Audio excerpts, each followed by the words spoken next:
Have you ever wondered why so many history teachers encourage learners to answer 2 essay questions and only 1 source-based question in the final examination? There is a reason. Year after year, teachers notice the same pattern. Many learners perform reasonably well in essays, but struggle badly with source-based questions. As a result, essays often seem like the safer option. Why? Because essays give you more room to write. Even if parts of your answer don't directly answer the question, you can still pick up marks by mentioning relevant historical information. Source-based questions are different. Writing more doesn't necessarily earn more marks. Using the correct skill does. Now imagine if the source-based questions became your strongest section instead of your weakest. Imagine walking into the examination knowing exactly what the examiner wants before you even begin answering. That's the goal of this tutorial series. By the end of these lessons, you won't simply know how to answer source-based questions. You will understand why certain answers earn marks, why others don't, and exactly what the examiner is testing. Let's begin with one of the biggest misconceptions learners have. Many learners believe they don't really need to study content for the source-based questions. They think, the answers are already in the source, so why study? At first, that sounds logical, but think about it for a moment. If every answer came directly from the source, why would you need a history teacher? Why would you need a textbook? Why would anyone spend hours revising? And why would the Department of Basic Education bother testing source-based skills at all? You could simply copy everything from the source and everyone would get full marks. But that's not how history examinations work. History examinations test much more than your ability to copy information.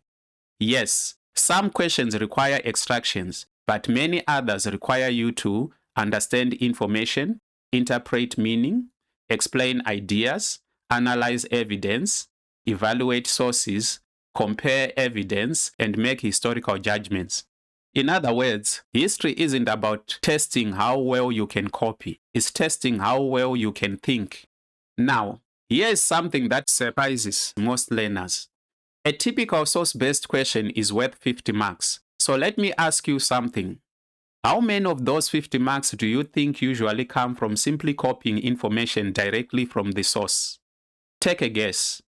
The answer is only about 12 marks. There are usually another 2 marks for defining or explaining a concept in your own words. Now think about that. If only about 12 marks come from extraction, where do the other marks come from? Let's do the maths together. 50 minus 12 leaves 38. 38 marks. 38 marks that cannot be earned simply by copying from the source. Those marks require you to interpret, explain, analyze, evaluate, compare, and reach conclusions. Suddenly, it makes sense why so many learners become frustrated. They answer every question, they fill every line, yet their marks remain low. The problem isn't that they didn't write enough. The problem is that they used the wrong skill. Let's imagine learners writing exactly the same examination. The learners believe every answer must come directly from the source, so they copy almost everything. When they finish, they are confident. I answered every question, surely I will get good marks. Unfortunately, that's not how the paper is marked. If all they did was copy from the source, they probably only earned the extraction marks. That's roughly 12 out of 50. Let's turn that into a percentage. That's just 24%. Even if every extraction is correct, that's still level 1 performance. Do you see the problem? Writing more doesn't automatically earn more marks. Copying more doesn't automatically earn more marks. Using the correct skill for each question earns more marks. And that's exactly what this tutorial series is going to teach you. Before you even think about answering a question, before you even read the source, there is one question you should ask yourself. What skill is the examiner testing? That question changes everything, because once you identify the skill, you already know how to answer. If it's an extraction question, you extract. If it's an implied meaning question, you interpret. If it's a usefulness question, you evaluate usefulness. If it's a reliability question, you evaluate reliability. Every question tells you which skill to use. Your job is to recognize it. So let's start with the easiest skill in the paper, extraction. An extraction question asks you to take information directly from the source. Nothing more, nothing less. Think of it like this. Find it, copy it, don't change its meaning. Sometimes you may add 1 or 2 words at the beginning of your answer so that it fits naturally with the wording of the question. But the gist, that is the main point, must remain exactly the same as it appears in the source. What you should not do is explain it, interpret it, add your own opinion, or include outside knowledge. Why? Because that's not the skill being tested. Even if your explanation is historically correct, you can still lose marks because you answered a different question from the one the examiner asked. So how do we recognize an extraction question? There are 2 clues you should always look for. Clue number 1, the mark allocation. Suppose you see 2 times 1. The first number tells you how many answers you need. The second number tells you how many marks each answer is worth. Now here is an important point. Many 1-mark questions are extraction questions, especially when they are accompanied by certain command words. But don't make the mistake of thinking that every 1-mark question is an extraction question. Always read the command words carefully. They tell you exactly what the examiner wants. Clue number 2, the command words. Watch out for phrases such as according to the source, quote, identify, name, list, give in the source. What according to the source? When you see command words like these, the examiner is usually signaling that the answer should come directly from the source. However, always read the entire question carefully. The command words, and not just the mark allocation, tell you which skill the examiner is testing. Now, let me warn you about one mistake that catches thousands of learners every year. Suppose the examiner writes, using information from the source. Many learners immediately think, great, I just copy. Not necessarily. That wording does not automatically mean extraction. Very often, the examiner expects you to use information from the source as evidence, and then explain, interpret, or evaluate it in your own words.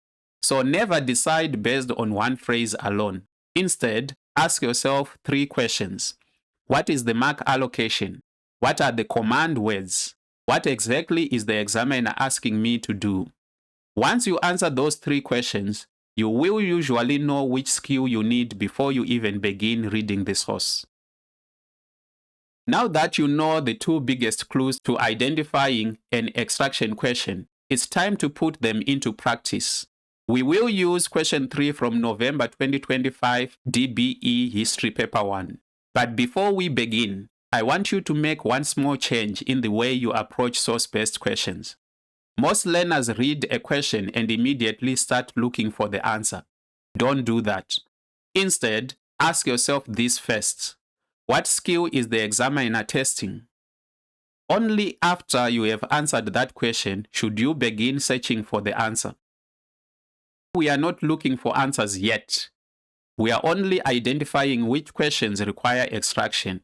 By the end of this exercise, you will be able to recognize extraction questions in almost every history paper before you even open the addendum. Let's start with question 3.1.1. Don't read the source yet, just study the question. Take a few seconds. What clues can you see? The question begins with who according to the source. Immediately 2 clues stand out. First, we have the phrase according to the source. Second, the answer is worth 1 mark. Together, those clues tell us that the examiner wants us to find information that already appears in the source. This is an extraction question. Notice that we still haven't looked at the source. We have identified the skill simply by reading the question. That's exactly what a good exam technique looks like. Let's move to question 3.1.2. Again, don't rush. Look only at the question. Did you spot the clues? The question asks, what according to the source? There is that phrase again, according to the source. And each response is worth 1 mark. Those clues tell us this is another extraction question. Circle it. Already we are beginning to see a pattern. Whenever the examiner says according to the source, there is a strong possibility that the answer must come directly from the source. But remember, it's a combination of the command words and the mark allocation that gives us confidence. Now let's look at question 3.1.3. This question is designed to catch learners who rely solely on copying because they may have seen a definition in the source. Take a moment to read it. The question says, define the term nonviolent mass protest in your own words. Did you notice those last 4 words? In your own words. Those words completely change the skill being tested. The examiner isn't asking you to copy information from the source, even if a definition is provided there. Instead, the examiner wants you to explain the concept using your own understanding and your own words. So although this is regarded as a level 1 question, it is not an extraction question. It is a definition question. Leave it unmarked. Now, look at question 3.1.4. Before I explain, see if you can identify the skill yourself. The question asks, explain what king implied. 2 words should immediately grab your attention. The first one is explain. The second is implied. Neither of these words suggests copying. Instead, they tell us we must think about the information and interpret its meaning. This is an implied meaning question. We will learn exactly how to answer questions like this in the next tutorial. For now, simply recognize that it is not an extraction question. Let's continue. Look carefully at question 3.1.5. Can you identify the clues before I do? The question asks, what according to the source? There is our familiar phrase again, according to the source. The answer is also worth 1 mark. This tells us we are back to an extraction question. Circle it. Now let's move to source 3b. Notice something. Even though we have changed sources, our method stays exactly the same. The skill doesn't change, the clues don't change, only the source changes. Take a look at question 3.2.1. Don't look at the source, only read the question. What do you notice? The question begins with, according to the source. Each response is worth 1 mark. Those clues tell us this is another extraction question. Circle it. Now let's read question 3.2.2. The question asks, what did King Jr. imply? Whenever you see words such as imply, suggest, indicate, infer, you should immediately realize that the examiner wants you to interpret the source. This is not an extraction question. Leave it unmarked. We will learn this skill in detail in the next lesson. Now look at question 3.2.3. Can you spot the clue? The examiner says, give any 2 reasons in the source. Those words, in the source, are extremely important. They tell us where the answer must come from. The examiner is not asking you to explain. The examiner is asking you to extract. So this is another extraction question. Circle it. Question 3.2.4 asks you, explain the term racial justice. Notice the command word, explain. And once again, the examiner expects you to answer in your own words. This is another definition question, not an extraction question. Leave it unmarked. Now read question 3.2.5. It asks you, comment on the usefulness of this source. The key word here is usefulness. Whenever you see usefulness, you are no longer extracting information. You are evaluating how valuable the source is to a historian. That requires explanation and evidence. So this is not an extraction question. It's a usefulness question. We will cover this skill in a later lesson. By now, you should be seeing a pattern. Before we even look at a single source, we were able to identify the skill required simply by reading the questions carefully. Let's see if that pattern continues in sources 3C and 3D. Let's move on to question 3.3.1. Take a moment to study the question. What do you notice? Although this question is worth 2 marks, it doesn't contain command words such as identify, name, list, according to the source, quote, or what evidence in the source shows. That should immediately tell you something. The examiner is not asking you to extract information directly from the source. Instead, you will need to think about what the source is asking and answer in your own words. So we do not circle this question because it is not an extraction question. Now look at question 3.3.2. Again, let's check for the clues. Do we see command words such as identify, name, list, according to the source, or quote? No. That means the examiner is not asking us to copy information directly from the source. This question requires a different skill. So once again, we leave it unmarked because it is not an extraction question. Now we move to question 3.4.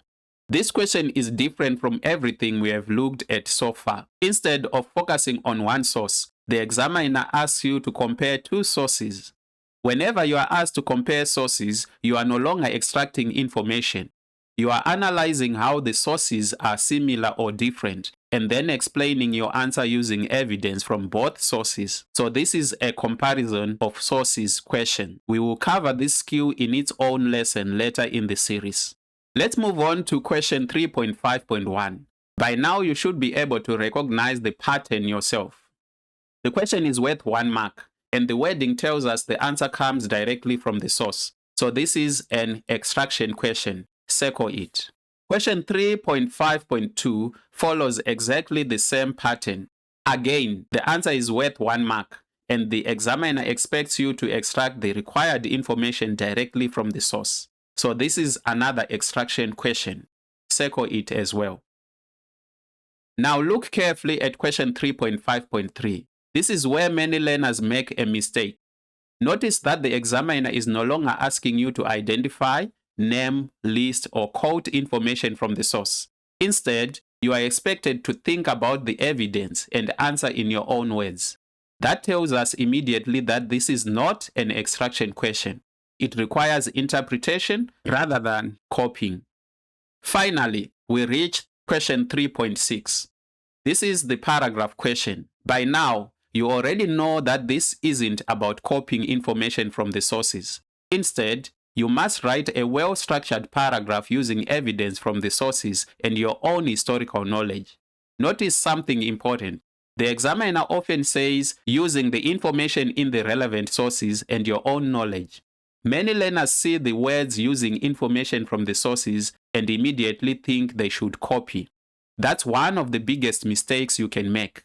Using information from the sources does not mean copying from them. It means selecting relevant evidence from the sources, interpreting it, combining it with your own historical knowledge, and using all of that to construct a well-reasoned paragraph that answers the question. That's a completely different skill from extraction, and it's one we will cover in detail later in this series.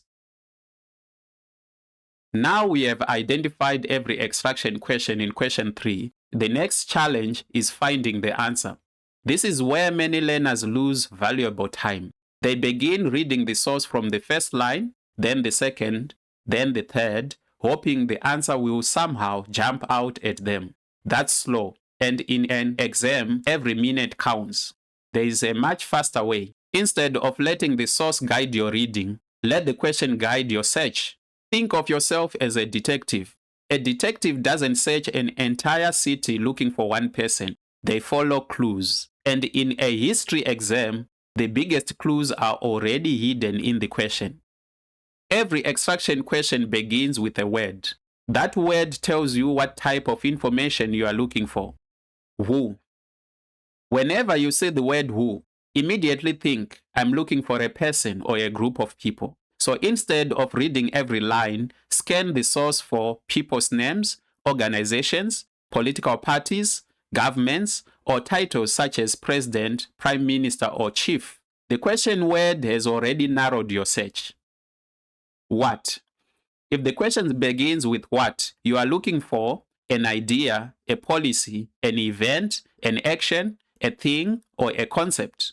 The question usually tells you exactly what kind of information to find. Why? Whenever you see why, think, I'm looking for reasons. Reasons are often introduced by words like because, since, therefore, so that, in order to, or simply to, or they may simply appear as a list of causes. When? If you see when, you are looking for time. That could be a year, a date, a period, or a specific moment. Where? If the questions ask where, you are looking for a place. Look for countries, cities, regions, provinces, or any other location. Whenever you see how, think, I'm looking for the way something happened, was done, or was achieved. So instead of reading every line, scan the source for steps or a process, methods, actions that were taken, procedures or descriptions explaining how something happened. The answer often explains the manner, the method, or the process rather than simply giving a fact. Now comes the second step. Look for important words in the question. These are called keywords. Keywords are usually names, events, organizations, places, policies, or important ideas. These words act like signposts. Very often, you will find the same words or words with a very similar meaning in the source. And when you find them, you have probably found the answer. Here is a simple rule that works surprisingly well. Once you have found the keywords in the source, don't read the entire page. Start by reading the sentence containing the keywords, the sentence immediately before it, and the sentence immediately after it. In many extraction questions, the answer is found in one of those three places. That simple habit saves time and helps you avoid becoming distracted by information that isn't relevant. Enough theory. Let's apply this strategy to November 2025 examination. As we work through each question, I want you to focus on the process, not just the answer. Remember our 4-step method. Step 1. Identify the question word. Step 2. Identify the keywords. Step 3. Find those keywords in the source. Step 4. Extract only what answers the question. Let's begin. Here is question 3.1.1. Before we look at the source, identify the question word. Did you get who? Excellent. That means we are looking for a person or a group of people. Now let's identify the keywords. Notice the important words in the question. Apply, non-violent, specific problems, African Americans. Those are the words we will search for. Now scan source 3A until you find those words or words with the same meaning. There they are. Now read only that sentence. The question asks, who believed that non-violent methods could be applied to specific problems faced by African Americans? The source tells us it was Mahatma Gandhi. That's the answer. Notice what we didn't do. We didn't explain who Gandhi was. We didn't describe his philosophy.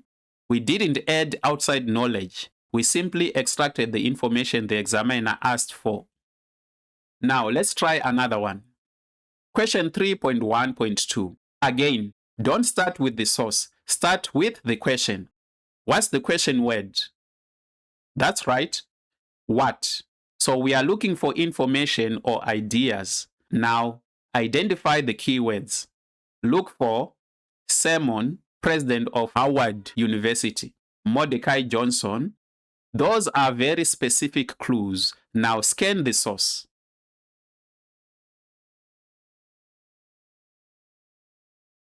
Found it? Good. Now read only that sentence. The question asks what king learned from the sermon. The source gives us the answer directly. Extract the information that answers the question. Nothing more, nothing less. Let's move to question 3.1.5. First question. What is the question word? Correct. What? Now identify the keywords. Notice the phrases. Organizing thousands across the South, specific mass actions. Now scan the source until you find those words. We have found them. Now read carefully. Notice something interesting. The examiner asks, what did King Jr. want to achieve?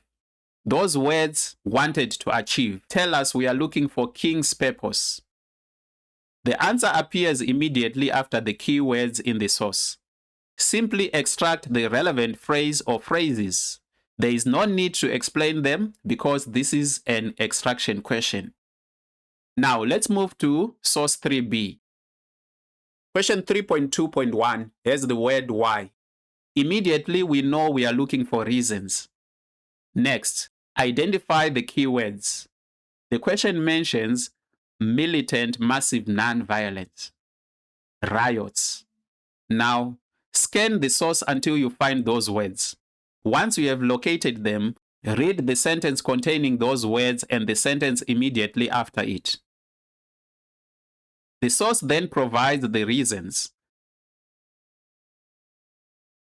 Notice how quickly we found the answer. We didn't read the whole source. We let the question lead us straight to the correct section. Here is another pattern you often notice. The questions usually follow the same order as the information in the source. For example, if question 3.1.1 is answered near the beginning of the source, question 3.1.2 is often answered a little further down, and question 3.1.5 is usually answered later still. This isn't a rule. Sometimes the examiner changes the order, but very often the questions follow the flow of the source. So after answering one extraction question, don't automatically go back to the beginning. Continue from where you left off. That simple habit can save valuable time during the examination. By now, you have probably realized something important. Finding extraction answers isn't about reading faster. It's about searching smarter. Every extraction question follows the same basic process. Identify the question word, identify the keywords, find those keywords in the source, extract only the information that answers the question. Master that process and extraction questions become some of the quickest marks you can earn in a history examination. Before we finish, let's take a moment to review the most important lessons from today's tutorial. At the beginning of this lesson, we looked at why so many learners struggle with source-based questions. The answer isn't because history is too difficult. It's because many learners use the wrong skill. Some learners copy information when the examiner wants an explanation. Others explain when the examiner simply wants information taken directly from the source. The problem isn't always a lack of knowledge. It's often using the wrong approach. Today, you have learned how to avoid that mistake. Let's summarize the process. First, we learned that before answering any question, you should always ask yourself, what skill is the examiner testing? That one question changes the way you approach every source-based paper. Second, we learned how to recognize an extraction question. Remember the two biggest clues, the command words and the mark allocation. Command words such as according to the source, quote, identify, name, list, give in the source usually tell you that the answer must come directly from the source. But remember, never rely on the mark allocation alone. Always read the command words carefully because they tell you exactly what the examiner wants. Third, we learned how to find extraction answers quickly. Instead of reading the entire source, we let the question guide our search. We followed the same four-step process every time. Step 1. Identify the question word. Step 2. Identify the keywords. Step 3. Locate those keywords in the source. Step 4. Extract only the information that answers the question. Nothing more, nothing less. If you remember only one thing from today's lesson, let it be this. Don't begin with the source. Begin with the question. The question tells you what you are looking for, where to begin searching, and which skill the examiner is testing.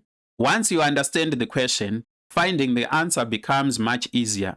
Extraction questions are often the easiest marks in the paper, but they are also some of the easiest marks to lose. Why? Because many learners make the task more difficult than it needs to be. They explain when they should extract. They interpret when they should copy, or they copy far more information than the examiner actually asked for. Remember, an extraction answer should be accurate, relevant, and focused. Only extract the information that answers the question, nothing else. Examiners don't award marks because you wrote a lot. They award marks because you used the correct skill. Master that principle and you will already be ahead of thousands of learners walking into the examination room. Now that you have mastered the extraction skill, you are ready for the next step. In the next lesson, we will tackle one of the most misunderstood skills in the entire history examination: implied meaning.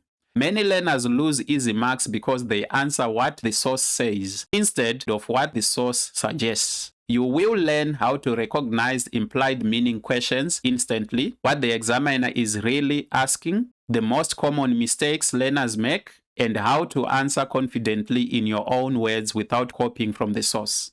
Once you have mastered implied meaning, we will move on to the other essential source-based skills, including message, usefulness, reliability, limitations, comparison of sources, paragraph question, and finally, visual sources analysis. Each lesson builds on the previous one, so by the end of this series, you will have a complete toolkit for answering source-based questions with confidence.